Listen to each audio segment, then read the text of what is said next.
வணக்கம். பரங்கிப்பேட்டை ரிஷிகேஷ் பேசுகிறேன். இன்றைக்கி தமிழக வெற்றி கழகத்துடைய பொதுச் செயலாளர் யாருன்னா, ஒரு பாண்டிச்சேரியை சேர்ந்தவர். அவர் புசி ஆனந்தன்னு சொல்லுவாங்க. அவர் புசி தொகுதியில் சட்டமன்ற உறுப்பினராக வெற்றி பெற்று சில ஆண்டு காலம் அந்த ஒரு பீரியடில் சட்டமன்ற உறுப்பினராக இருந்திருக்கார். அவர் அஷ்ரஃப் குடும்பத்துக்கு ரொம்ப நெருக்கமானவர்.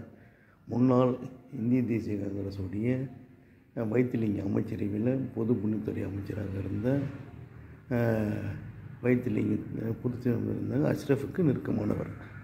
அப்படிப்பட்டவர் அவர் தான் இன்றைக்கி தமிழக வெற்றி கழகத்துடைய பொதுச் செயலாளராக இருக்கார். ஆனால் அவர் என்ன செஞ்சுருக்காருன்னா, அஷ்ரஃப் குடும்பத்துக்கு வழக்கு சொத்து ஒன்று இருந்திருக்கு. கொம்பாக்கத்தில் இருந்தது. அந்த கொம்பாக்கத்து வழக்கு சொத்து, அதாவது முருங்கப்பாக்கம் கிராமத்தில் டவுன் சர்வே நம்பர் 1/1 நம்பரில் வெள்ளக்காரன் தோட்டம் என்ற இடம் ஒரு வழக்கு சொத்தாகும். அந்த வழக்கு சொத்தை அவர் அமலோற்பவம் கல்வி நல சங்கத்துக்கும் அஷ்ரஃப் குடும்பத்தார்களுக்கும் ஒரு பாலமாக இருந்து விற்பனை செய்து கொடுத்துருக்கார். அந்த விற்பனை செய்ய கொடுத்த இடத்துல இன்றைக்கும் வழக்கு இருக்குது, பல வழக்குகள் இருக்குது. அப்படிப்பட்ட வழக்கு சொத்து சம்பந்தமாக விற்பனை பத்திரத்தில் இவர் சாட்சி கையெழுத்து போட்டிருக்கார். அப்படிப்பட்டவர் தான் இந்த புசி ஆனந்த்.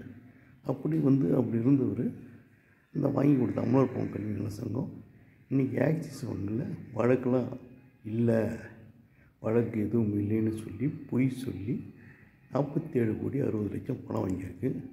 அவர் புசி ஆனந்த் சாட்சி போட்ட பத்திரத்திலையும் 2018 அமலோற்பவத்துக்கு வாங்கி கொடுத்த கல்வி நல சங்க பத்திரத்திலும் இவர் சாட்சியாக இருந்து கையொப்பமிட்ட பத்திரத்திலும் அவர் என்ன சொல்லியிருக்காருன்னா, அந்த சொத்தின் பேரில் எந்த வழக்கும் இல்லை என்று சொல்லப்பட்டிருக்கு.